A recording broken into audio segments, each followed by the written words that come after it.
하나님 말씀 보겠습니다. 하나님 말씀은 에베소서 5장 21절입니다. 하나님 말씀은 에베소서 5장 21절입니다. 그리스도를 경외함으로 피차 복종하라. 아내들이여 자기 남편에게 복종하기를 주께 하듯 하라. 이는 남편이 아내의 머리됨이 그리스도께서 교회의 머리됨과 같음이니 그가 바로 몸의 구주시니라. 그러므로 교회가 그리스도에게 하듯 아내들도 범사에 자기 남편에게 복종할지니라. 남편들아 아내 사랑하기를 그리스도께서 교회를 사랑하시고 그 교회를 위하여 자신을 주심같이 하라. 이는 곧 물로 씻어 말씀으로 깨끗하게 하사 거룩하게 하시고 자기 앞에 영광스러운 교회로 세우사 티나 주름 잡힌 것이나 이런 것들이 없이 거룩하고 흠이 없게 하려 하심이라. 이와 같이 남편들도 자기 아내 사랑하기를 자기 자신과 같이 할지니 자기 아내를 사랑하는 자는 자기를 사랑하는 것이라. 누구든지 언제나 자기 육체를 미워하지 않고 오직 양육하여 보호하기를 그리스도께서 교회에게 함과 같이 하나니 우리는 그 몸의 지체임이라. 그러므로 사람이 부모를 떠나 그의 아내와 합하여 그 둘이 한 육체가 될지니 이 비밀이 크도다. 나는 그리스도와 교회에 대하여 말하노라. 그러나 너희도 각각 자기의 아내 사랑하기를 자신같이 하고 아내도 자기 남편을 존경하라. 아멘.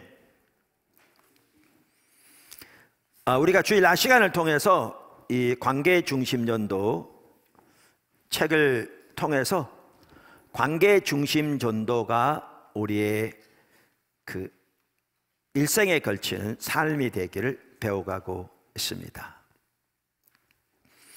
우리 포도나무교회 지체들은 잘 알겠지만 저는 개인적으로 이렇게 설교할 때에 그때 어떤 성도들의 감성에 와닿는 마음에 찡한 감동을 주는 설교하려고 추구하지 않고요, 하나님의 말씀을 토대로 각 우리의 삶의 영역에서의 하나님의 길을 제시하기를 추구하고, 그래서 성도들이 그 하나님의 길을 따라 삶으로 하나님과 동행하는 삶을 살도록 인도하려고 추구하고 있습니다. 저는 개인적으로 그것이 우리 목회자들 말씀을 전하는 자들이 해야 할 자세라고 확신하고요. 특별히 저는 이제 포도나무 교회를 인도하면서 우리 신앙에서 가장 핵심적인 중요한 부분들에 있어서 모든 성도들이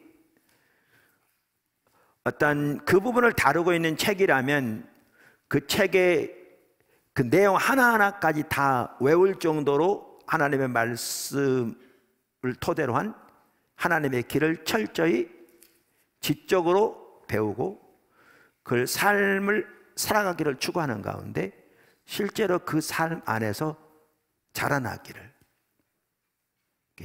추구하고 있습니다. 십자가의 복음이라든가 예배, 큐티, 선지자적 기도, 하나님을 경험하는 삶, 하나님의 인도를 따르는 삶, 관계 중심적인 전도, 이러한 부분들은 우리 신앙의 가장 기본적인 부분들이고요. 우리가 이러한 삶을 살아갈 때 정말 놀라운 하나님의 은혜를 삶에서 경험하고 하나님과 동행하는 삶이 되어지고요. 그러면 하나님께서 예비하신 정말 이렇게 넘치는 은혜와 생명이 그 삶 속에 충만한 그런 복된 삶을 살게 될 것이고요. 또 그 삶을 통해 하나님의 뜻이 놀랍게 이루어지는 복된 축복이 있을 줄로 확신합니다. 저는 모든 성도가 그 삶을 살아야 한다고 확신합니다. 제가 이번 그 관계 중심 전도 이렇게 쭉 살펴가면서 그게 계기가 된 건 아니었는데, 제 카톡에 이렇게 있는 분들 거기 생일이 뜨잖아요. 그분들에게 생일 축하 메시지를 보내기 시작했어요. 얼마 전부터. 그러다가 이제 카톡이 다 있는 게 아니라서 제가 우리 교회 제 주소록에 생일 단위로 성도들 다 뽑아달라 이렇게 부탁을 했는데, 이제 그 작업을 하는데 시간이 좀 걸려서 작업하고 있습니다. 제가 맞춰지면 생일 나간 모든 분들에게 제가 진심으로 축하하는 메시지를 보내려고 합니다. 어떤 분이 제가 메시지를 보냈더니 답을 이렇게 하셨더라고요. 감사하다 그러면서. 네, 이렇게 하나님의 길을 잘 가르쳐 주셔서 감사한데 그대로 사는 게 쉽지 않다고 기도해 달라고. 당연히 목회자로서 성도들을 위해 지속적으로 기도해야죠. 근데 기억하실 게 있습니다. 그것이 무엇이든지 우리는 하나님의 길을 우리 자원으로 살 수 없습니다.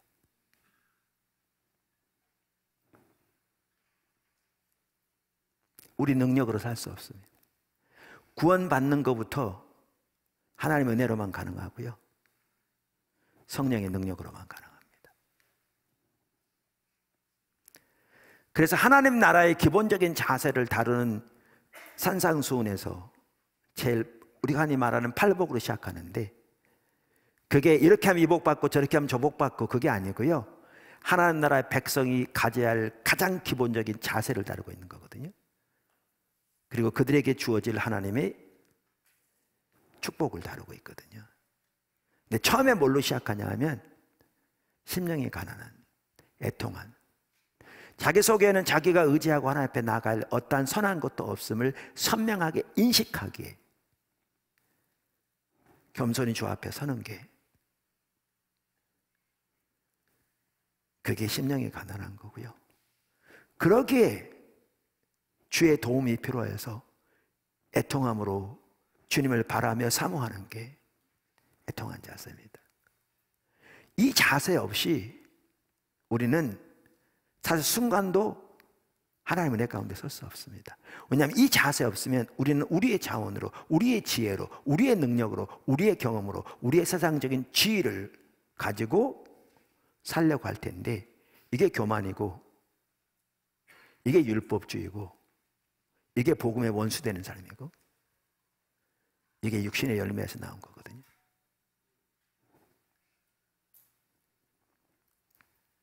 그래서 우리는 순간순간 하나님이 필요합니다.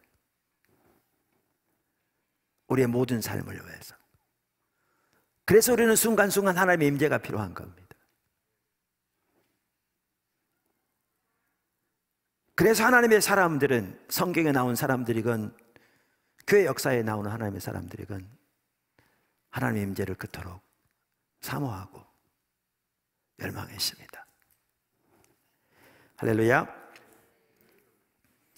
자, 그래서 우리는 책을 가지고 관계 중심 전도가 우리의 삶이 되기를 배워가고 있는데요, 오늘은 이 책의 15장 관계원 안에서 사랑하기, 이 부분을 살펴보려고 합니다.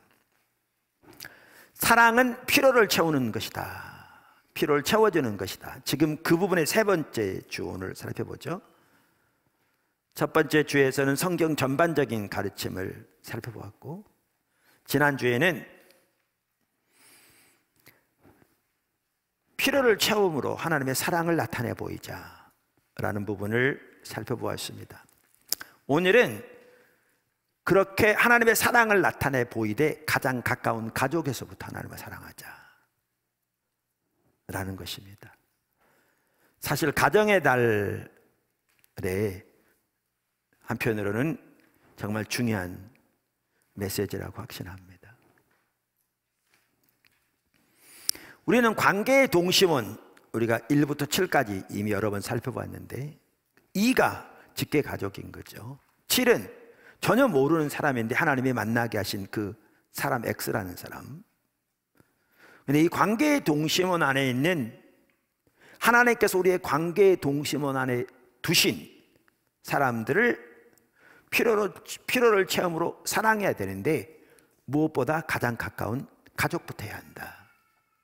그게 오늘 살펴보는 내용입니다. 오늘 제목이 크게 세 가지가 있는데요, 이 책의 내용을 이렇게 정리하되 제가 크게 세 가지로 이렇게 정리를 했습니다.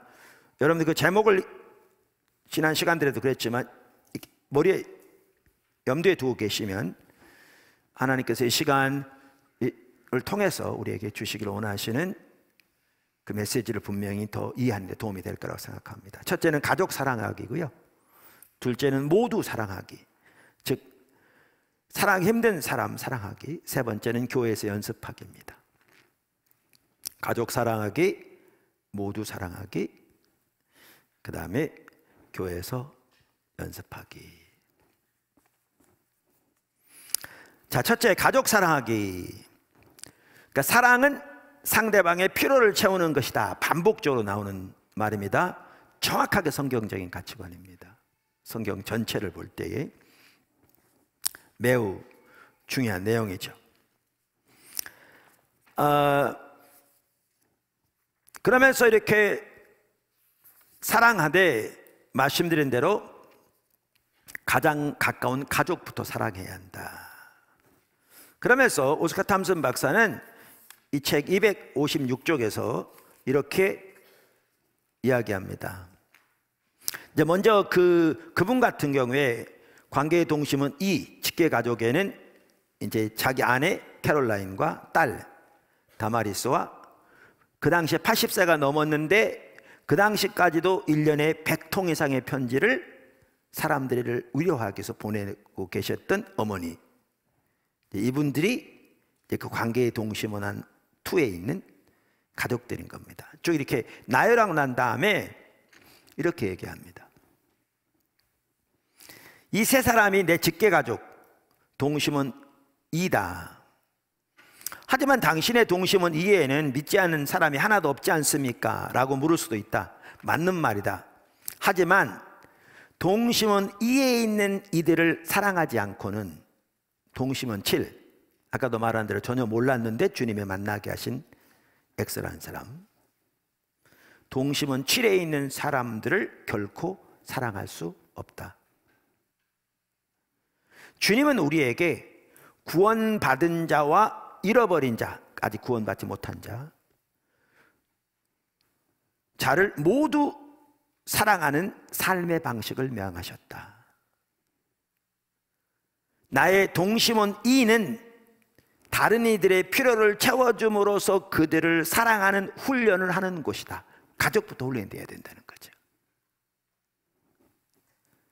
또한 우리 가족들이 각자 자신들의 관계의 동심원에 있는 사람들의 필요를 채워줌으로써 사랑을 보이는 법을 배울 수 있도록, 가족들이 그걸 배울 수 있도록 내가 돕는 자리다. 정말 중요한 가치입니다. 그러면서 예를 들면 아내를 사랑하는 것에 대해서도 이렇게 얘기합니다. 그러니까 우리가 이런 부분을 참 배워야 합니다. 저도 개인적으로 이런 부분이 많이 부족합니다. 자주 나누는 것처럼 더 배워야 하고요.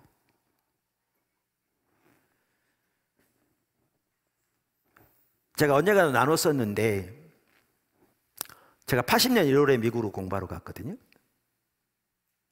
70년대 말까지 해도요, 그 당시에 우리나라 이혼 거의 없었어요. 사회적으로 그게 거의 이렇게 안 받아들여진 시대였거든요. 미국 갔더니 결혼하는 사람이 거의 반이 이혼하는 거예요. 그 당시에. 그 신학교에서 이렇게 공부를 하다 보면 뭐 마음의 상처니 뭐 이런 얘기를 너무 많이 하더라고요. 한국에 거의 들어본 적이 없는. 지금 그때부터 불과 얼마 시간이 지나지 않았거든요. 지금 한국 세계, 그러니까 이혼율 가운데 세계 거의 탑 수준이고요. 그 다음에 상처나 이런 부분들로 인해서 지금 사회적으로, 국가적으로, 가정이건 심각한 문제를 지금 앓고 있거든요.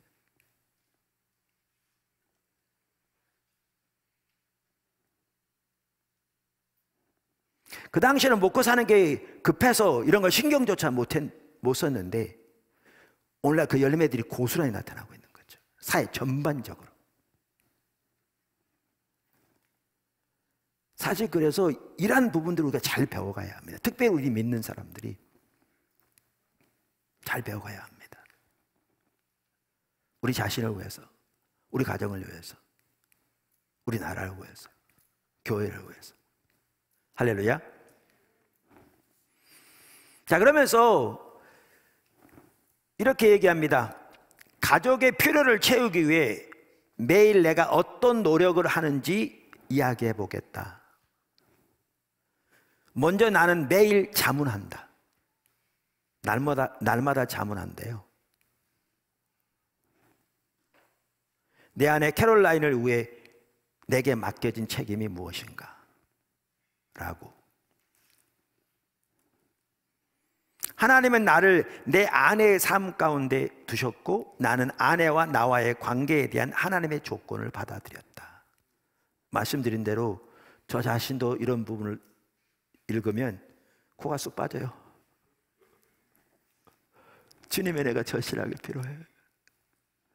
우리 모두 배워가야 된다고요. 더. 할렐루야.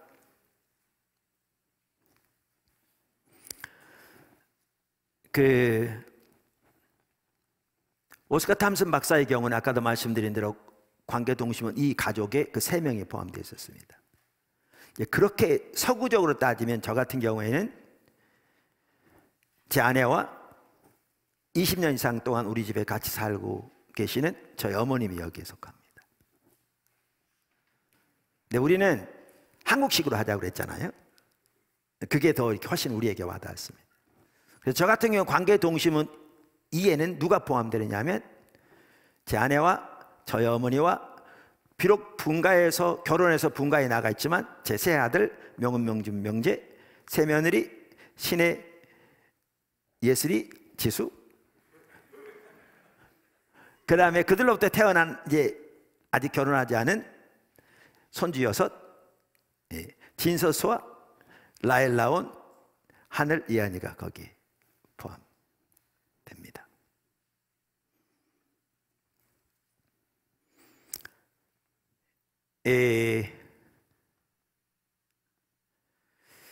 그러니까 이런 부분에서 이렇게 잘 배워가야 합니다. 저는 며느리들을 이렇게 아들도 결혼시킬 때 우리 집에서 1년 이상 같이 살자 조건을 걸었습니다. 그게 며느리들의 필요를 채우는 것인지는 모르겠습니다. 근데 그 관계 조금 더 들으시면 알겠지만 관계는 중요한 필요이기 때문에 그게 될 수도 있을 거라고 생각합니다. 근데 제가 그렇게 했던 이유는 제가 이렇게 알고 있는 한 장로님이 계신데 그분은 교수님으로 은퇴했는데 지금은 아들이 2이에요. 근데 사귄다고 몇 번 데려오더래요. 그리고 이제 상견례하고 결혼을 했어요. 근데 결혼하고 얼마 안 돼서 곧바로 한 명은 영국으로 한 명은 미국으로 이제 가서 사는데 며느리들에게 전화 한번 하면 잘 있냐? 애들은 몇 마디 하면 할 말이 없대요. 가족인데. 그래서 제가 들으면서 이건 아닌 것 같더라고요. 이게 가족인데. 그래서 서로 친해져야 될 것 같더라고요. 그래서 조건을 달았습니다. 우리 큰 아들 부부하고는 환경적으로 그렇게 할 수 있는 여건이 전혀 못 되어서 나중에라도 그렇게 했으면 좋겠다 싶고요. 둘째, 셋째는 그래서 1년 반, 또 한 명은 2년 가까이 같이 살았습니다. 둘째 예슬이 같은 경우는 그때 직장도 다녔고요. 우리는 어머님이 같이 계신다니까요. 3대, 아이들까지 하면 4대잖아요. 물론 우리 같이 살 동안 아이들이 태어나진 않았는데.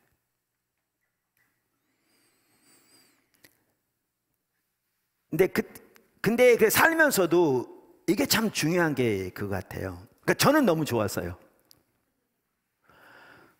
며느리들에게도 좋았는지는 모르겠어요. 근데 제가 보기에는 좋았던 것 같아요. 왜냐하면 관계가 매우 좋거든요. 여러분이 직접 한번 물어보세요. 좋았는지. 그런데 그때 우리 어머니하고 할머니하고 그 며느리나 아이들의 관계도 지금 매우 좋습니다. 못 보면 할머니 보고 싶어 하고 그래요. 그러니까 좋았던 것 같아요. 결론만 보더라도. 근데 같이 있으면서 이렇게 좋은 관계를 유지할 수 있었던 주된 이유 중에 하나가 관계 중심 전도에서 배운 그 하나님의 원칙을 따라서 했기 때문에 그렇습니다.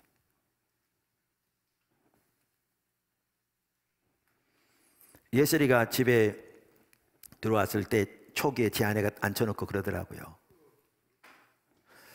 너는 네 남편만 챙겨.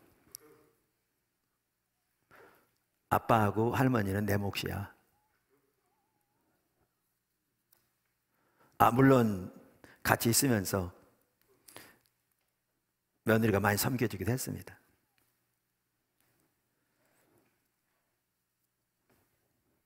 자유롭게 외식할 수도 있고 심지어 자유롭게 또 외부에 나가서 이렇게 시간을 보내기도 하고 당연히 그렇게 할 수 있었죠. 우리 큰아들의 그 큰 손녀가 태어났습니다. 진서. 우리 가족 밴드가 있는데 여러분도 있겠지만 이제 축하하는 거예요. 그러면서 이제 둘째, 셋째 며느리들이 진서 축하한다, 보고 싶다 막 그러는 거죠. 제가 하루는 거기다 글을 달았습니다. 남편들이 동의하면 내가 마일리지가 많으니 미국 보내주겠다. 그랬더니 남편들이 동의한다고 탁탁 썼습니다. 그래서 마일리지로 비행기표를 끊어서 미국 보내줬습니다. 세금은 본인들이 내더라고요. 그래서 둘째 며느리, 셋째 며느리가 둘이 같이 비행기를 타고 시카고 가서 하룻밤인가 이틀인가 거기서 같이 보내고 거기서 미시간 얼마 안 떨어져 있으니까 가서 세 며느리가 2주 가까이 지냈습니다. 지금도 매우 친합니다.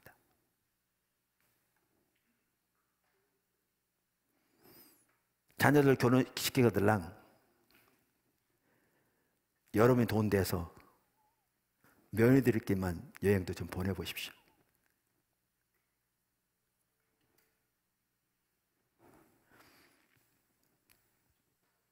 말씀드린 대로 우리가 배워가는 이 하나님의 기준에 합한 관계를 가지고 가장 가까운 사람들부터 대할 때 관계는 하나님이 주신 정말 소중한 축복입니다.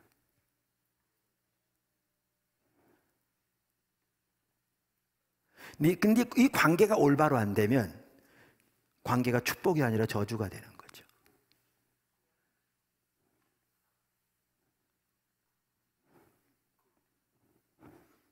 그래서 가장 가까운 가족에서부터 필요를 채워 사랑하는 것을, 하나님의 사랑을 나타내 보이는 것을 우리가 실천해 가야 합니다. 그러면서 오스카 탐슨 박사는 그리스도인들의 결혼, 그러면서 이렇게 얘기합니다. 그 257쪽에 제가 한번 읽어보겠습니다. 잘 말하고 있습니다. 예수님이 말씀하신 사랑이 무엇인지 우리가 제대로 이해하지 못하기 때문에 삶에 문제가 발생한다. 우린 이렇게 말한다. 나는 나를 사랑합니다. 나는 당신이 나를 행복하게 만들어줬으면 좋겠어요. 나를 행복하게 만들어주지 못한다면 난 당신하고 헤어질 거예요. 이게 오늘날 이 시대 사람들이 가지고 있는 가치관입니다. 양쪽 다 그러는 거죠. 심지어 믿는 사람들도 그렇게 생각하는 경우가 적지 않습니다. 우리가 잘 하다가도 주님 찾는 거 소홀히 하면 금방 자기중심적이 되는데, 금방 자기중심적이 되면 곧바로 잃게 됩니다. 그런 관계가 삐그덕거리는 거죠.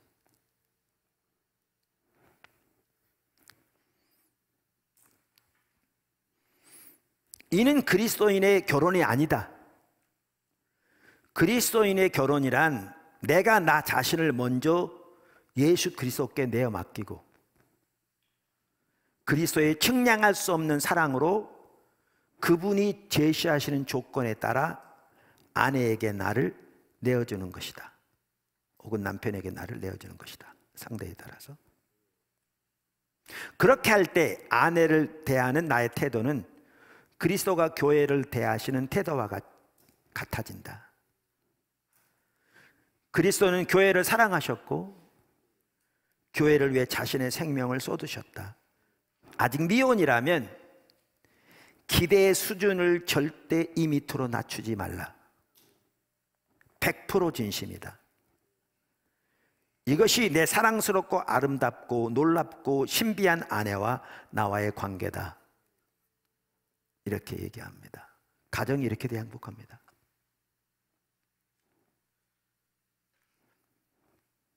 할렐루야. 근데 우리 모두 은혜가 필요하다니까요. 그래서 주님의 은혜가 없이는 어느 순간도 설 수 없다니까요.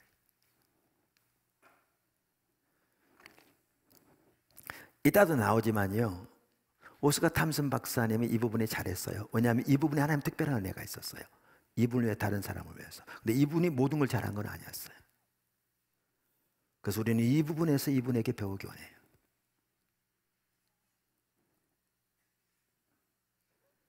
할렐루야. 자, 그러면서 여기에 보면 아내의 필요 또 남편의 필요를 어떻게 채워줄 것인가 이란 이제 예들이 나와요. 그 예들은 다양한 예들이 있을 수 있어요. 그런데 아까도 말씀드린 대로 우리가 그 배우기를 원하는 이런 부분들을 위해서 제가 그 일부를 살펴볼게요. 남편의 필요를 어떻게 채울 것인가, 여기 예가 나오는데요. 260쪽부터 나옵니다. 그러니까 제가 사우스웨스턴 베프티스트 디알로지컬 세미너리라고 하는 신학대학원에 나왔는데, 우리 포도나무교회 스태프들 중에 많은 분들이 그 학교 졸업생입니다. 그런데 이제 이분이 거기서 가르칠 때 그러니까 신학생들 아내들을 위한 그 주로 저녁 시간에 그 과목들이 일부 있었거든요. 그새 있었던 일입니다. 주로 이제 남편들이 공부하면 아내들이 직장을 다니면서 이제 가정 이렇게 생계를 유지하는데 이렇게 도움이 되고 이렇게 많이 살아갔거든요. 한 번은 이제 관계 중심 전도를 이렇게 오스카 탐슨 박사께서 가르치는데 그 아내들을 위해서, 한 번은 그 신학생 아내가 온 거죠. 이제 그러면서 이제 이 얘기를 하는데 남편이 한 과목 때문에 무척 힘들어하고 있다고. 그러면서 자기는 하루 종일 일을 하는데 온종일 일한 후에 집에 가서 정신없이 저녁을 준비하고 수업 들어온다는 거죠. 남편이 좀 태워다 주면 좋을 텐데 안 태워줘서 걸어왔다는 겁니다. 물론 이제 기숙사가 이게 다 학교 큰 단지 내에 있으니까, 가까이 있으니까 그러긴 하지만, 네, 그날 강의를 듣고 집에 가는데 계속 머릿속에서 사랑은 필요를 채우는 것이다. 사랑은 필요를 채우는 것이다. 사랑은 필요를 채우는 것이다. 이 말이 자꾸 떠오르는 거죠. 집에 들어가서 문을 열고 들어갔더니 남편이 소파에 편하게 누워서 미식축구를 보고 있더랍니다. 그러면서 아내가 들어오는 걸 보고 하는 말이, 여보 애들을 좀 시키고 재울래? 그러더래요. 근데 저녁 먹고 설거지도 하지 않아가지고 그대로 남겨놓고 집안은 거의 쓰레기장이라고 해도 과언이 아닐 만큼 돼 있는 채 그대로 있으면서 누워서 TV 보면서 그렇게 말한 거죠.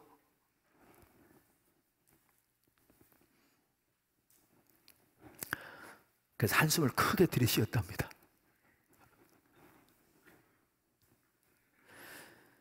사랑하고 싶은 마음이 전혀 안 들었지만 주님이 자기를 통해서 사랑하실 것을 신뢰하기로 결심했답니다. 오늘 수업 듣고 오면서 계속 사랑은 피로를 채우는 것이다가 떠올랐다고 그랬잖아요. 그래서 남편의 피로가 뭘까 고민했대요. 그랬더니 첫 번째 피로는 일단 조용히 넘어가는 거더랍니다.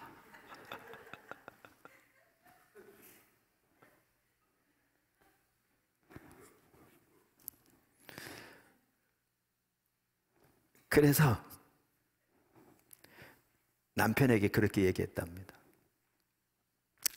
안 그래도 하루 종일 애들이 정말 보고 싶었는데, 그래요, 내가 애들 씻기면서 원 없이 볼게요. 그리고 들어가서 옷 갈아입고 이제 애들 씻겨줘 나왔더니 벌써 화장실에서 물소리가 나더랍니다. 남편이 애 씻기고 있는 거죠. 그래서 첫째 애를 씻기고 내보내면서 이 아이 좀 물 좀 닦아줘요. 내가 그동안 두 번째 씻길게.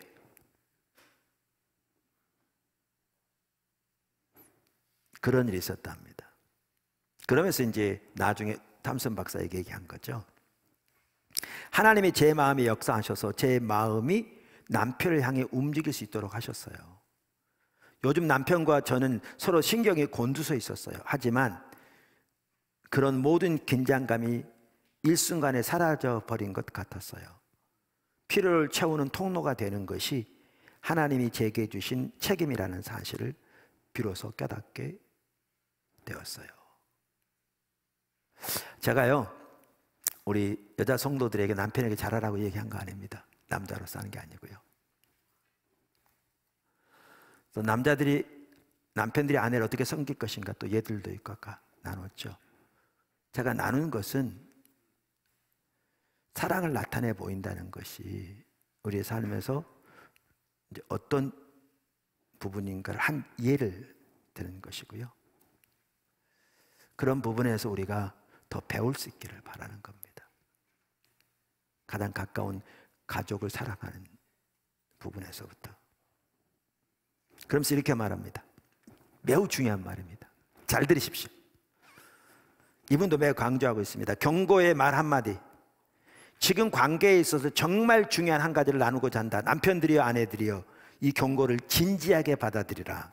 밑줄 치라, 기억하라, 이렇게 얘기합니다. 그러면서 이렇게 말합니다. 결혼에 대한 예수 그리스도의 조건을 받아들였다는 것은 곧 당신의 배우자보다 당신과 더 가까운 사람이 절대 없어야 한다는 의미다. 다시 말합니다. 결혼에 대한 예수 그리스도의 조건을 받아들였다는 것은 곧 당신의 배우자보다 당신과 더 가까운 사람이 절대 없어야 한다는 의미다.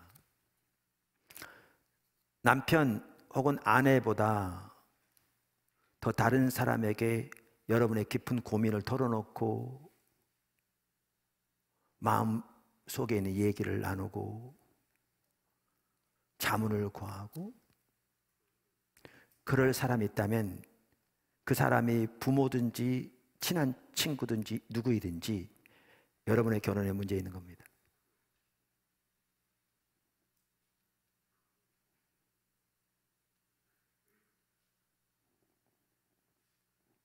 하나님의 조건이 아닙니다.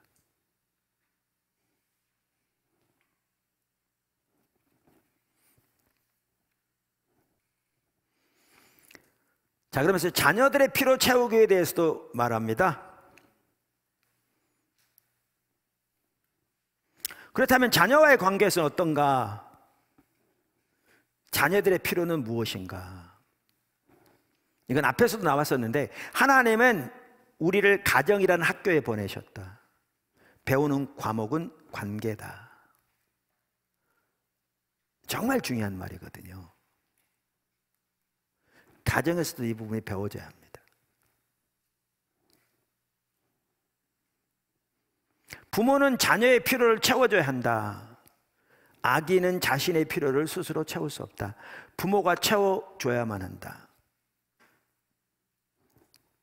그러면서 이렇게 얘기합니다. 더 나아가 진정으로 자녀의 필요를 채워주고 싶다면 우리는 우리 자녀가 다른 아이들을 사랑하고 다른 아이들의 필요를 채우도록 교육해야 한다. 원래 한국의 부모들이 자녀들을 키우는 방식과는 너무 다르죠. 이게 성경적입니다. 이게 가정에서부터 배워져야 되는 거죠. 관계 학교니까요. 포도나무 교회 성도들이 정말 주님의 뜻대로 살기를 열망하고, 모든 성도들이 100% 다 안 그럴지 모르지만 대부분의 성도들이 정말 주님의 뜻을 따라 살기를 이렇게 추구하고 주의 길을 배우기를 열망하고, 비록 반복적으로 넘어질지 몰라도 그래서 주님의 은혜가 필요해서 다시 주님의 은혜를 의지하여 서고 주님 따라가고, 그러면서 자녀 키우는 데 있어서도 그렇게 하기를, 이렇게 주님의 길을 배우기를 원하는, 그러면서 선교원만 하더라도요, 이렇게 가정에서 아이들을 이렇게 양육할 뿐만 아니라 어려서 또 선교원에서 아이들이 자라고 정말 귀하게 자랍니다. 그러면서 사무엘교회 기도학교 이렇게 자라나고, 또 여러 학교들을 통해 자라나고 교회에서 지속적으로 양육받고 정말 귀할 것 같습니다. 이것은 이제 교회에서 나중에 더 이렇게 또 하나님의 뜻을 분별해서 이렇게 순종해 가야 되겠지만, 저 개인적으로는 우리가 여건이 된다면 선교원뿐만 아니라 사무엘교회 기도학교도 포도나무 교회 지체들 경우에는 교회에서 많은 예산을 지원해서라도 아이들이 어려서부터 정말 이렇게 아름답게 자랄 수 있도록 양육해내면 너무 좋겠다. 모든 포도나무 교회 아이들이. 물론 지금 장학위원회에서 일부 하고 있긴 합니다만 그런 마음을 가지고 있기도 합니다.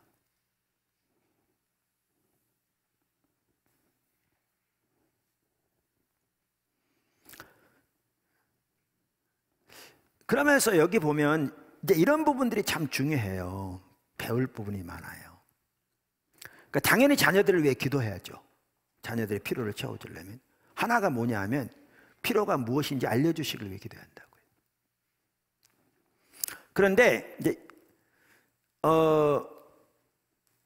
탐슨 박사 이름 이렇게 얘기합니다. 다마리스를 위해, 딸이죠, 기도할 때면 나는 내 딸의 필요를 생각한다. 그리고 자문해 본다.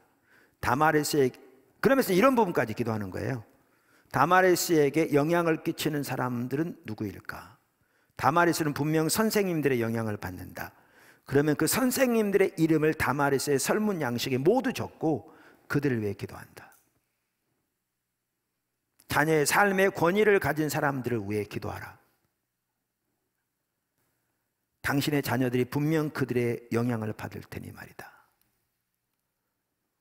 우리는 기도하지 않으면서 선생님들이 자기가 기대하고 원하는 바대로 조금만 해주지 않는다고 뭔가 불평뿐만 아니라 심지어 대항하는 경우도 우리나라에 적지 않죠.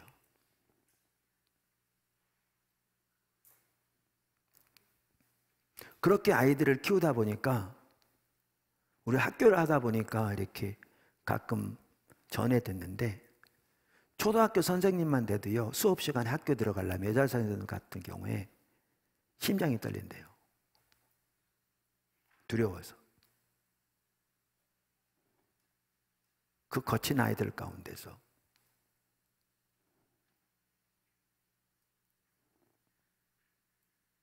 이렇게 해서 머리만 좋고 공부만 잘한들, 그 인생은 어떻게 될 것이며, 그런 사람들이 모아진 한국은 어떻게 되겠습니까? 예수님께서 너희는 세상의 빛이요 소금이라고 그랬는데, 우리는 아이들에 대한 태도부터가 여기서부터 달라야죠.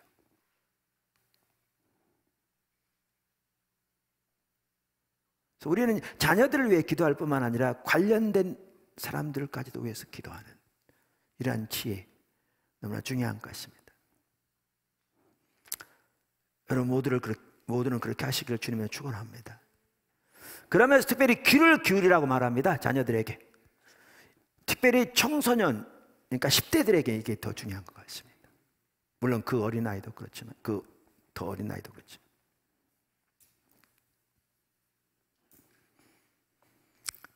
부모들이여, 우리는 자녀들에게 귀를 기울여야 한다. 우리는 10대 된 자녀들의 이야기에 귀를 기울이고 그들의 필요가 무엇인지 들어야 한다. 때로는 자녀들의 필요가 우리의 생각과는 전혀 다른 경우도 있다. 그들에게 귀를 기울이라. 청소년들은 사랑을 갈구한다.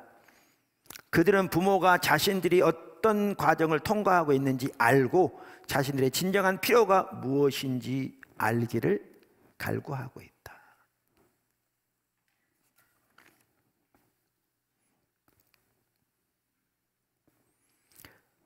근데 여기 역시 그들을 위해서 기도가 중요하잖아요. 근데 여기서도 또 배울 부분이 있어요.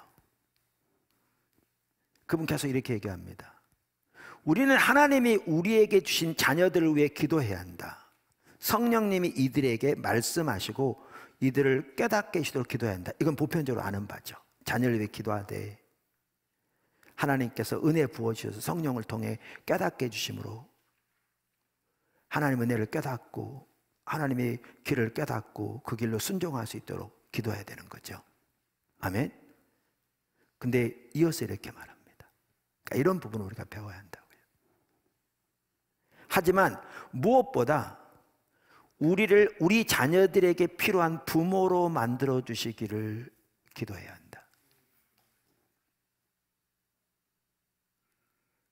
그러니까 자녀가 하나님께 자녀에게 은혜 주셔서 깨닫게 해주시고 돌이키게 해주시고 올바로 되게 해주시고 등등 기도해야 되지만 더 중요한 기도가 내가 자녀에게 필요한 올바른 부모가 되도록 기도해야 한다는 거예요.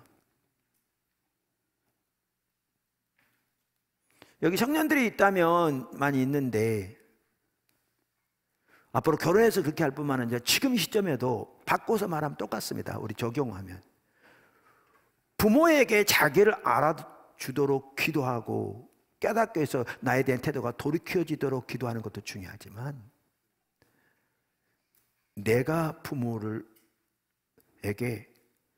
사랑을 나타내 보임으로 하나님의 사랑을 전달하는 자녀가 되도록 기도해야 한다 그 말이죠. 다시 한번 읽어볼게요. 정말 중요한 부분들 같아요. 이런 부분들이 관점의 차이인 거죠. 우리가 기도하면서 자기중심적이 될 수 있잖아요.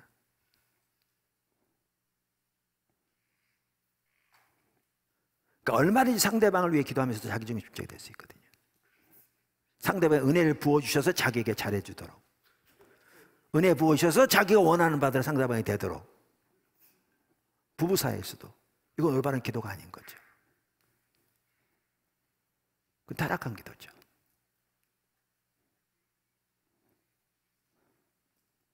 당연히 하나님께서 자녀들에게 은혜를 주시도록 기도하지만 더 중요하게 제가 읽어볼게요. 하지만 무엇보다 우리 자녀들에게 필요한 부모로 만들어 주시기를 위해 기도해야 한다. 오늘 어버이날인데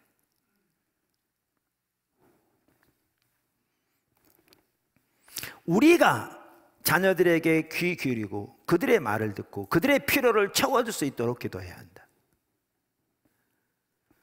이 세상 최고의 성공 스토리는 자녀를 예수 그리스도의 성품을 드러내고 다른 이들의 필요를 알고 채워주는 사람으로 키운 부모들의 이야기다.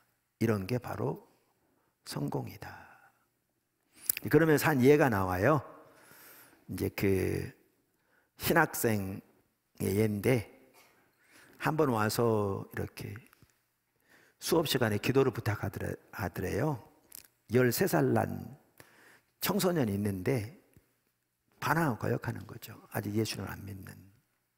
그러니까 얼마나 힘들겠어요. 10대. 그래서 기도해 달라고. 그러니까 이제 수업 시간에 그 아이를 위해 기도했죠. 또 서로 같이 이렇게 기도 그 외에도 하는. 근데 중요한 게 그거였어요. 아이를 위해 기도할 뿐만 아니라 부모를 위해 기도한 거죠. 제가 읽어볼게요. 우리는 그 아이를 위해 함께 기도하기 시작했다. 그리고 아들을 위한 기도와 함께 그 학생, 아버지죠. 신학생. 그 학생이 아들에게 필요한 아버지가 되게 해주시기를 위해서 기도했다. 3개월 후에 그 아버지인 학생이 와서 간증하더랍니다. 하루는 그 아들이 울면서 자기를 찾아와서 자기는 잃어버린 것 같다고. 영어로 lost란 말이거든요. 아니 부모가 여기 다 있는데 그 말이 무슨 말이냐 그랬더니 자기는 하나님께 대해서 잃어버린 것 같다고. 그래서 그날 복음을 전하고 그가 하나님께 돌아온 거죠.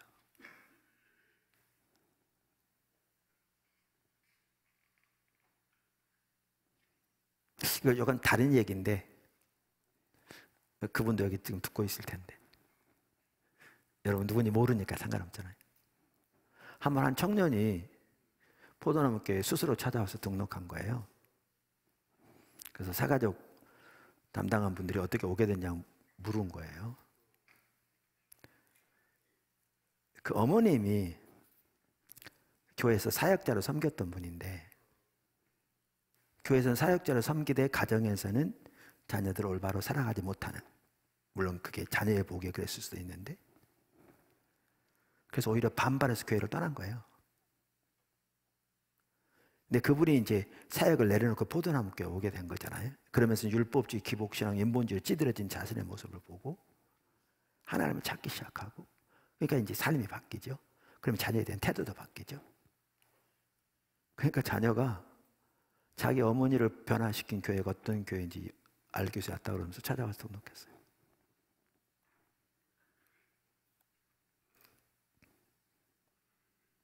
기도라도 자녀가 바뀌기를 위해 기도하는 게 중요하죠. 그러나 그거보다 오히려 더 중요한 한 부분은 자녀에게 올바른 부모가 되게 해달라고 기도하는 기도인 거죠.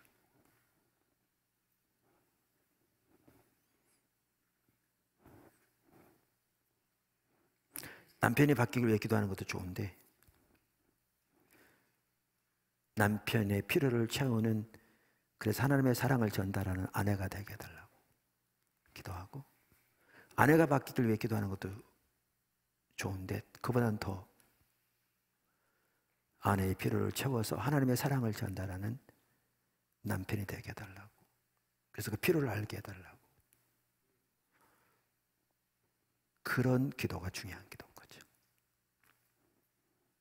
포도나무교회 지체들은 그렇게 하나님 중심적이 다 되기를 예수 이름으로 축복합니다.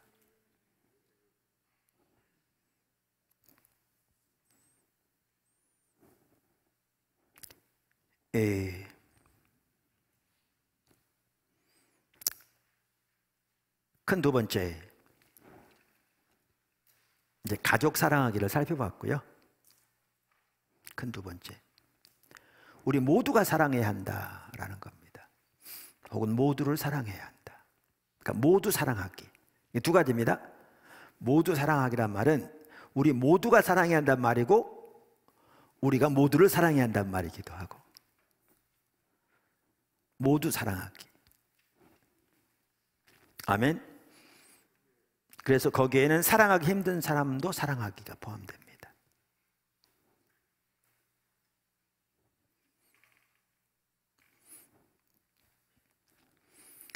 이제 여기에 보면 한 예가 나오는데요. 좋은 예입니다. 이런 예는 비일비재하죠. 아까 나눈 것처럼. 그런데 우리가 정말 배울 수 있는 중요한 가치들이 있어서 살펴보고 있습니다. 오스카 탐슨 박사님이 목회할 때 얘기 같아요. 하루는 저녁 시간에 중고등부 학생 한 명이 사무실에 찾아왔대요. 빨강머리에 활달한 성격에다 절대 기죽는 일이 없을 것 같은 성격의 여학생. 당당하게 사무실로 들어오더니 소파에 딱 앉더랍니다. 그러면서 마치 연기를 하는 것처럼 눈물을 약간 흘리고 난 다음에 이렇게 얘기하더랍니다. 탐슨 목사님, 전 너무 불행해요. 그래서 그게 무슨 말이냐 그랬더니 아무도 저를 사랑하지 않아요. 아니 무슨 말이냐, 내가 너희 부모님을 아는데 새로 일을 시작하시면서 많이 바쁘시지만 두 분 다 너를 사랑하시는 걸 내가 아는데 내 친구들도 내가 다 알지 않니? 다들 널 사랑해. 그랬더니 아니요, 아무도 사랑하지 않아요. 제가 오늘 죽는다고 해도 아무도 돌아보지 않을 거예요. 그런 거예요. 여러분 같으면 어떻게 조언하시겠어요? 근데 탐슨 박사님이 조언을 정말 잘했어요. 물론 이 부분을 아니까 그렇게 올바로 조언할 수 있었겠죠. 그 이름이 브렌다인데 이렇게 물은 거죠. 너 그리스도인이? 그러니까 이제 완전히 당황한 거죠. 아니 목사님 아시면서 무슨 그런 질문을 하세요? 그래도 이렇게 말한 거죠. 어떤 상황에서든 다른 사람이 너를 사랑해야 마땅하다고 쓰여진 성경 구절이 있니? 한 구절도 없는 거죠. 우리에게 다른 사람을 사랑하라고 써있지 성경에 다른 사람이 우리를 사랑해야 한다고 써있는 구절이 없죠. 그런데 그게 무슨 말씀이에요? 그래서 설명을 한 거죠. 너는 하나님의 섭리 가운데 다른 사람에게 사랑을 흘러보내는 통로로 지음을 받았단다. 문제는 내가 그 사랑이 잘못된 방향으로 흘러가기를 바란다는 거지. 그래서 내가 그렇게 불행하다는 생각을 하게 된 거란다. 내가 원래 지음받은 대로 사랑이 제대로 된 방향으로 흘러가게 되면 아마 그런 생각이 들지 않을걸? 그러니까 우리를 통해서 다른 사람에게 사랑이 흘러가도록 하나님이 지으신 건데 사랑이 다른 사람에게서 자기에게 흘러 들어오도록 초점을 맞추고 있으니 불행한 거죠. 하나님의 계획에 역행하고 있으니까. 사랑을 받기만 하는 사람 안에는 물이 고여 썩은 웅덩이가 생겨 내가 지금 그런 게 아닌가 싶다. 그래서 이렇게 마음을 결단하렴. 그러면서 사랑하는 하나님, 내 삶에 하나님이 어떤 사람을 보내주시든 제가 그들의 필요를 채우겠습니다.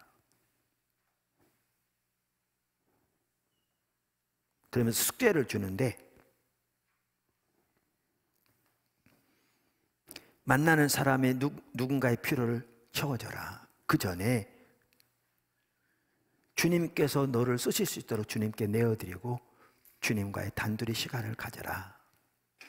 그러면서 물은 거예요. 네가 제일 사랑하기 힘든 사람이 누구니? 라고 물은 거죠. 그랬더니 조금도 망설임이 없이 주디요 그러더래요. 그러니까 주디가 누군데 1학년인데 정말 바보 같은 애예요. 이제 미국 이제 스쿨버스를 많이 타잖아요. 스쿨버스 45분 동안 타는데 45분 동안 자기 옆에 앉아가지고 그냥 조잘조잘 한다는 거예요. 정말 듣기 싫은, 도대체 떨어지지 않는다고. 그래서 이제 이렇게 말한 거죠. 모든 걸 다 아는 3학년인 내가 언니로서 그러면 아무것도 모르는 1학년 그 아이의 필요를 채워주면 안 될까? 이제 그리고 헤어진 거죠. 다음 주일에 와서 그 브렌다가 한 얘기입니다. 목요일 날인데 그날도 버스를 탔는데 아니나 다를까 주디가 탔답니다. 자기 옆에 오더니 앉자마자 계속 얘기를 하기 시작한 거죠. 정말 짜증이 나더랍니다. 그래서 기도했답니다. 주님, 정말 죽기보다 싫지만 이 아이의 필요를 채우겠습니다. 사랑은 결단이잖아요. 근데 가만히 생각해 보니까 이 아이의 필요가 들어주는 것들이에요.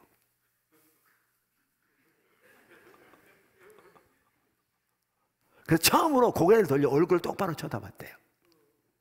그리고 들었대요. 힘들었지만.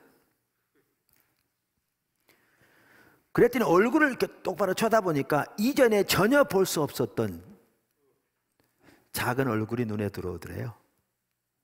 그래서 얘기를 듣다가 그 아이가 끊임없이 수다를 떠는데 그 배후에는 상처받고 아파하는 아이가 보이더랍니다. 쳐다보니까. 그래서 얘기를 하다 물었대요. 너 오빠, 언니, 부모님에 대해서 얘기 좀 해줘. 그랬더니 갑자기 조용해지더랍니다. 아무 말도 안 하더랍니다. 그러면서 하는 말이, 언니, 이제 그 브렌다에게 한 얘기죠. 사실 엄마랑 아빠랑 이혼할 거래. 난 너무 무서워. 우리 가족은 다른 데로 이사 가야 한대. 세상이 무너지는 것만 같아. 그런 거예요. 그래서 브렌다가 아무 할 말도 없더래요. 듣기만 했대요. 그런데 그렇게 듣는 과정에서 하나님이 사랑이 통해서 흘러가는 것 같더래요. 차에서 내렸는데 그 주디가 가방을 내려놓더니 꼭 끌어안고 브렌다에게 언니 정말 사랑해 그러더래요. 신난 거죠. 그랬더니 이제 브렌다가 이 하나님의 역사를 경험하니까 이제는 누구의 필요를 채워줄까 찾은 거예요. 그날 집에 왔더니 동생이 있는데 1학년 킴이래요. 이름이. TV 뽀빠이를 보고 있더래요. 마루는 폭격이라도 맞은 것처럼 완전히 지저분하고. 우리가 이렇게 목회하다 보니까 처음 교회 개척할 때도 새 아들에다가 집을 이렇게 별로 돌볼 이런 시간도, 그러니까 가족들 사랑해야 되는데 이렇게 신방을 많이 다니고 하다 보니까 한 번은 한 성도가 우리 집에 우리 없을 때 신방 잠깐 왔다가 간 다음에 뭐라고 그러냐면 그 집 폭격만두 찍고 왔더라고.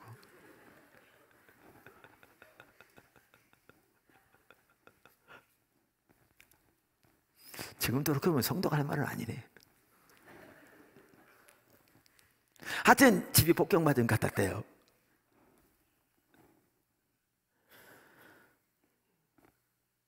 그러니까 정신없이 어지러진 거죠. 보통 때 정말 짜증나게 하고 동생이. 근데 아까 말한 대로 누구의 필요를 채워서 사랑을 흘러보낼까 지금 고민하고 있는 거잖아요. 그래서 물었대요. 너 그거 한번 봤던 거 아니야? 그랬더니 17번째 보고 있는 거야. 너 오늘 숙제 없어? 수학 숙제가 있는데 어떻게 하는지 모르겠어. 그랬더니 그래? 그러면 부엌으로 숙제를 가져와봐. 내가 한번 봐줄게. 그랬더니 그 표현에 의하면 눈이 송아지 눈처럼 커지더랍니다. 동생의 눈이. 그런 적이 없었던 거죠. 세상에 이런 일이. 식탁에 앉아서 브렌다는 킴의 숙제를 도와줬대요. 이해하지 못하는 걸 설명해주고, 그리고 동생 방을 치우자고 같이 해서 치우고, 집안을 같이 치우고, 양부모가 일을 새롭게 시작하다 보니까 그래서 저녁 식사를 준비해 놓고 씻고 방에 들어가 자려고 하는데 엄마가 와서 자기 전에 찾아왔더랍니다. 그러니까 방에 들어왔더랍니다. 놀란 거죠, 엄마가. 그러면서 아까 들어오기 전에 네 동생 킴이 그러는데 언니를 정말 사랑한다고 그러더라. 엄마랑 아빠가 새 일을 시작하게 돼서 바빠서 그래서 그렇지 우리도 널 정말 사랑해. 네가 알았으면 좋겠어. 그러더라는 거죠. 이거를 이제 와서 오스카 탐슨 박사에게 울면서 이 아이가 얘기하더랍니다. 브렌다가. 그 다음 주일에. 그러면서 이렇게 얘기하더랍니다. 오스카 목사님, 저는 그동안 저만 생각했어요. 제 것만 생각했어요. 이 세상이 나를 알아주기 바라고 친구들과 경쟁하려고만 했어요. 하지만 이제 사랑이 나를 통해 밖으로 흘러가고 내가 다른 사람들의 필요를 채워주면 채워줄수록 제 필요도 채워진다는 것을 알았어요. 이게 우리 기독교인이 해야 할 일입니다. 모두 사랑하기. 아까 두 가지가 포함되어 있잖아요. 우리 모두 사랑해야 되고 모두를 사랑해야 되고. 제가 가끔 말씀드린 대로 이렇게 사랑은 필요를 채우는 것이다 이렇게 말하니까 일부 사람들은 그걸 뒤집어서 내가 필요가 있는데 왜 내 필요를 안 채워주느냐고 원망하는 사람도 있다니까요.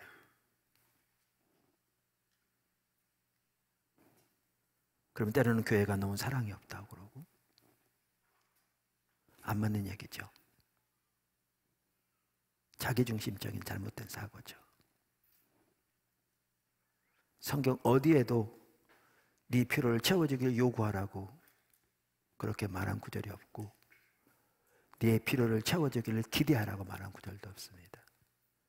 너의 필요를 위해 하나님만 의지하라고 돼 있고 열심히 일해서 내 필요를 채울 뿐만 아니라 다른 사람의 필요를 채우기 위해 열심히 일하라고 성경에 써 있습니다.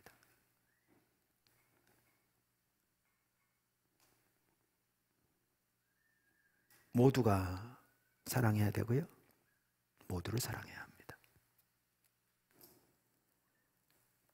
할렐루야. 그러면서 이렇게 얘기합니다. 이런 게 참 저도 많이 배워야 돼요.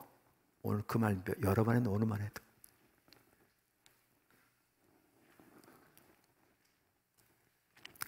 그들은 아파하고 있다. 그들은 아파하고 있다. 그러니까 조디 얘기 들으면 이제 이해를 할 수 있잖아요. 그러면서 이렇게 얘기해요. 당신을 정말 짜증나게 하는 사람에게 다가갈 때나 사랑하는 사람이나 친구가 좋지 않은 반응을 보일 때 그들을 위해 기도하라. 그러면서 당신이 전혀 알지 못하는 일이 그의 삶에 벌어지고 있는지도 모른다. 그들에게는 맞받아치는 말이 아닌 당신의 사랑이 필요하다. 재미있는 예가 있어요. 저는 제가 커서 미국 공부하러 가서 잘 모르는지 몰라도 담배캔 뭐 이런 게 있는데 애들 조그만 상자 거기다 뭐 이것저것 넣어가지고 다니고 막 이런 그걸 모르는 면 행복을 모른다고 애들 그냥 그런 게 있나 봐요. 한 애가 거기다 하루는 벌을 잡아 넣었는데 그러니까 삐 소리가 나는 거죠. 뒤 어둠에 넣었다가 앉았는데 이게 얇은 거를 딱 앉은 바람 열려가지고 이제 벌이 입 뒤에서 온갖 난동을 부리는 거죠. 그러니까 애가 빡 수업 시간 어디까지 모르니까 막 서가지고 그러니까 선생님 너 왜 일어섰어? 막 뭐라고 그러는 거죠. 뒤에는 벌이 있어가지고 난리인데 이럴 수 있다는 거예요. 그들이 지금 아파하고 있어서 그럴 수 있다는 거예요. 그러니까 맞받아치지 말고 그들에겐 당신의 사랑이 필요하다 이렇게 말하는 거죠. 그러면 주위 사람들의 필요에 민감해져라. 당신이 짐작조차 할 수 없는 일들이 그들에게 벌어지고 있는지도 모른다. 당신이 그들의 필요를 채워줄 수 있을지도 모른다. 한 가지 조심하라 그러면서 당신의 문제를 그들에게 쏟아 놓아서 위로하려고 하지 말라. 잘못하면 금문교에서 뛰어내려 자살하려고 하는 사람 설득하려고 갔다가 둘이 같이 떨어지는 것과 같이 될 수 있다. 사랑을 흘려보내라. 이렇게 말합니다.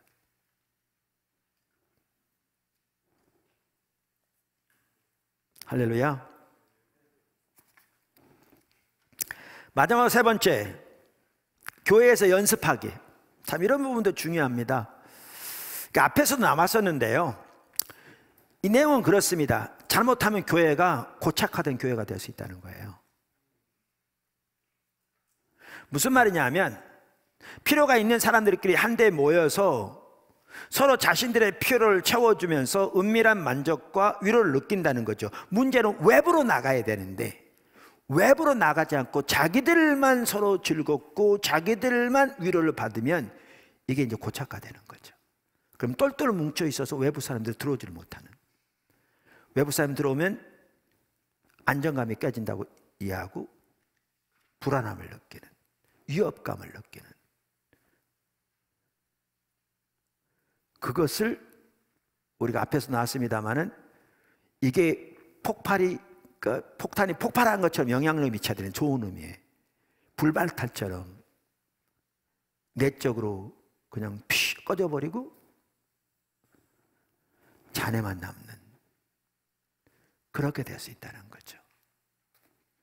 그러면서 관계의 동심원에 있는 사람들에게 적극적으로 밖으로 나가라. 지금 포도나무교회 그렇게 안 돼야 합니다. 이렇게 고착화 안 돼야 합니다. 포도나무교회 모든 오이코스가 고착화 안 돼야 합니다. 그러려면 어떻게 되느냐? 당연히 우리들이 먼저 우리들의 서로의 필요를 채우고 사랑으로 섬길 뿐만 아니라 우리의 관계의 동심원 안에 있는 사람들을 적극적으로 사랑하기를 추구해 나가야 합니다. 저는 이게 하나님께서 우리들을 지금 인도하시는 핵심적인 매우 중요한 부분 중 하나라고 믿습니다.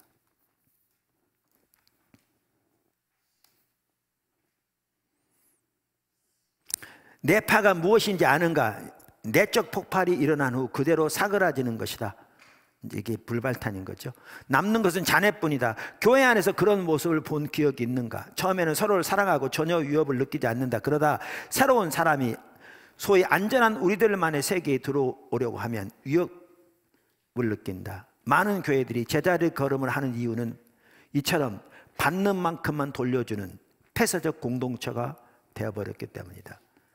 말씀은 선포되지만 다른 사람들에겐 다가가지 않는 공동체가 되어버렸기 때문이다. 주일학교에서도 똑같은 상황이 벌어질 수 있다. 우리말로 하면 오이코스에도 똑같은 상황이 벌어질 수 있다, 그 말이죠. 위협을 느끼고 자기 자신에 대한 확신을 갖지 못하면 우리는 어울리던 친구들하고만 어울리려 한다. 그리고 낯선 사람이 우리의 안전함을 조금이라도 흔들지 않기를 바라게 된다. 그러나 교회를 향한 하나님의 계획은 예루살렘에 머물러 있는 것이 아니었다. 마찬가지로 우리의 담당 구역은 예루살렘만이 아니다. 할렐루야. 그러면서 여기에 몸을 이해하기 그랬는데요. 그러니까 교회가 우리의 사랑을 실천하고 연습하는 곳이 되어야 한다, 그 말이죠.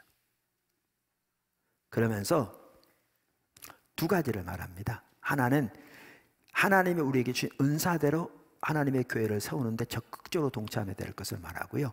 또 하나는 각자에게 주신 은사를 우리가 올바로 이해하면 서로 부딪힐 일이 없다. 상대방을 이해하게 된다. 그 부분을 지금 말합니다. 제가 읽어보겠습니다. 몸을 이해하기 그러면서 에베소 4장, 로마서 12장, 고린도전서 12장은 그리스도의 몸인 교회의 은사에 대해서 기록한다. 다스림의 은사는 한편 이게 리더십의 은사죠. 상황을 인식하고 통제하는 은사다. 나에게는 다스림의 은사가 없다. 나는 쇼핑백에 물건을 제대로 정리해서 담을 줄도 모른다. 하지만 나에게는 자비의 은사가 있다. 내가 받은 성령의 은사는 자비이며 나는 목회자여 교사다. 나는 내가 받은 은사가 무엇인지 안다. 그리고 내게 주어진 은사에 대해 후회함이 없다. 강의를 시작하고 30분만 지나도 나는 그들 중 어떤 사람이 마음 아파하고 있는지 알 수 있다. 왜요? 그에게는 그런 은사가 주어졌으니까요. 근데 저에게는 자비의 은사가 없습니다. 저에게는 가르침의 은사가 주어져 있고요. 은사가 다릅니다. 그러니까 여러분이 왜 여 목사님은 탐슨 박사님처럼 못합니까? 라고 말하면 그 잘못 이해한 겁니다. 저는 그렇게 할 수 없습니다. 줄기차게 똑같이 배우려고 고민하고 있습니다. 우리 모두가 그래야 되듯이. 그래서 여러분이 여러분 옆에 있는 사람을 볼 때에도 같은 관점으로 보셔야 한다는 거죠. 지금 말씀드린 대로. 할렐루야. 자, 그래서 이제 은사에 대한 이해는 약간 다를지 몰라도 근본적으로는 같은 이해를 가지고 있는데, 그러면서 이렇게 각기 다른 은사를 가지고 있는데 그 은사를 가지고 어떻게 해야 되느냐? 우리는 하나님의 교회를 세우는 일에 힘써야 합니다. 모두가 한 분도 빠짐없이. 그러니까 성령께서 우리 각자를 교회 지체로 두신다고 성경에 써 있잖아요. 그래서 우리가 이렇게 새가족 환영할 때도 그걸 확인하는 거잖아요. 주님의 인도를 따라서 오셨느냐 라는 걸 확인하는 거잖아요. 저는 하나님께서 포도나무길을 정말 귀하게 세우셨고 세우고 계시다고 확신합니다. 하나님께서 여러분 한 분 한 분을 구체적으로 인도하셔서 여기 두셨다고 믿습니다. 여러분이 그렇게 고백하셨고, 그러면 하나님이 여러분 각자에게 주신 은사대로 하나님의 교회를 세우는 일에 적극적으로 함께해야 합니다. 하나님의 교회는 정말 하나님이 피로 값주고 사신 하나님의 놀라운 계획을 위해 세우신 여러 가지 면에서 너무나 소중한 그리스도의 몸이요, 그리스도의 신부요, 하나님의 로망이며 하나님 나라의 전쟁기지이기도 하고 정말 중요하거든요. 그러면서 이렇게 얘기합니다. 우리는 우리의 영적 은사를 이해하고 그 은사를 그리스도의 몸을 세우는데 사용해야 한다. 결국 사람들을 사랑하고 그들의 필요를 채워야 한다는 이야기로 귀결된다. 이해조차 할 수 없는 사람을 어떻게 사랑할 수 있을까? 예수님이 당신 안에 그리고 상대방 안에 거하신다면 두 사람 사이에 성격상의 충돌이 있다는 것은 말이 안 된다. 자, 그러면서 아까 이 부분에 이제 중요한 것은 은사가 다른다는 걸 이해하면 상대방을 이해할 수 있다 그 말이죠. 많은 경우 소위 충돌이라는 것은 두 사람이 자신들의 영적 은사를 제대로 이해하지 못하고 자신들이 그리스도의 몸된 교회의 어느 부분에 맞는지 알지 못하기 때문에 발생한다. 다시 말해 우리는 상대방을 하나님의 관점에서 바라보아야 한다.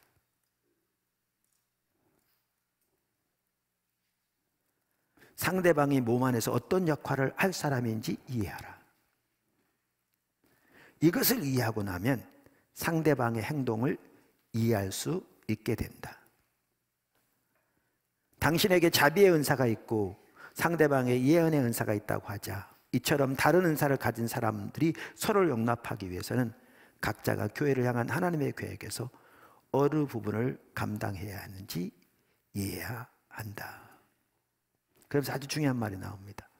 교회는 필요를 채워줌으로써 사랑을 나타내는 법을 연습하는 곳이다.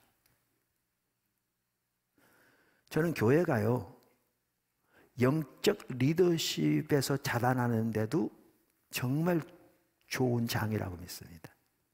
가끔 말씀드리잖아요.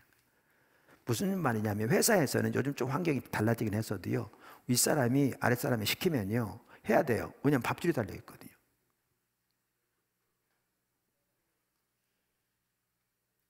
집에 여우 같은 마누라하고 토끼 같은 새끼들이 있는데 그들의 생계를 위해서도 말 드려야죠. 속으로는 분이 나도. 일반적인 얘기를 제가 하는 거죠. 근데 교회에서 누가 그렇게 해봐야 아무도 안 들어요. 네가 뭔데 그러냐고 그러죠. 그러니까 교회야말로 진정한 의미에서 하나님 비전을 보고 자신이 앞서가면서 설득과 본보기를 통해 다른 사람에게 영향을 끼쳐서 주님이 의도하신 자료로 인도해가는 영적 리더십에서 자랄 수 있는 정말 좋은 장소입니다. 여기서 제대로 자라난다면 어디 가든 자랄 수 있어요. 사랑도 마찬가지예요. 사랑도. 그래서 교회는 필요를 채워줌으로써 사랑을 나타내는 법을 연습하는 것이죠. 여기는 실패해도 누가 정죄하고 그러지 않을 거거든요. 교회가 올바로 되어가면 용납하고 이해하고 용기를 북돋아주고 인내하고 다시 기회를 주고, 예수님 우리가 서로 사랑할 때 사람들이 우리가 예수님의 제자임을 알게 될 것이라고 말씀하셨다. 서로를 사랑하는 이들로 가득한 교회의 모습을 볼 때 사람들은 그 사랑에 끌릴 수밖에 없다. 이와 같이 믿는 자들에게 사랑을 보이는 연습을 하다 보면 어느덧 당신의 관계의 동심원 안에 들어온 이들에게도 사랑을 보일 준비를 갖추게 된다. 그러니까 말씀드린 대로 왜 여목사님은 오스카타운스 박사처럼 못합니까?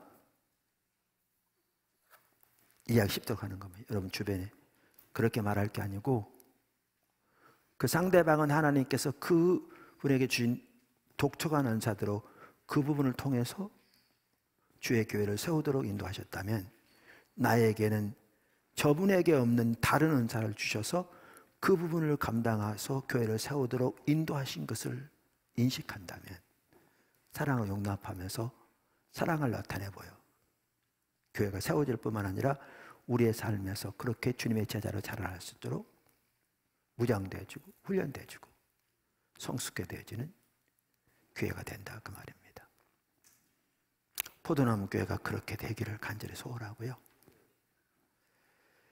하나님께서 그래서 관계의 중심 전도가 우리의 삶이 되기를, 평생에 걸칠. 그래서 우리의 관계 안에 있는 예수의 모든 사람들을 우리가 어떻게 살펴보고 있는 것처럼 주님께 인도할 뿐만 아니라 우리의 모든 관계 가운데서 하나님의 길을 따라 행함으로 그곳에 하나님의 은혜와 생명이 넘치는 그 자리로 우리를 인도하고 계십니다. 정말 중요한 거고요. 그리고 그렇게 우리가 순종해 가면서 하나님께서 정말 하나님만이 하실 수 있는 놀라운 일들을 더 나타내시기를 열망하고 계십니다. 그래서 우리 포도나무 교회가 정말 그렇게 순종하면서 하나님의 놀라운 역사를 더 경험하는 여러분 한 분 한 분의 삶 속에 그런 축복이 넘치기를 예수님을 축원합니다. 예, 감사합니다. 기도하겠습니다.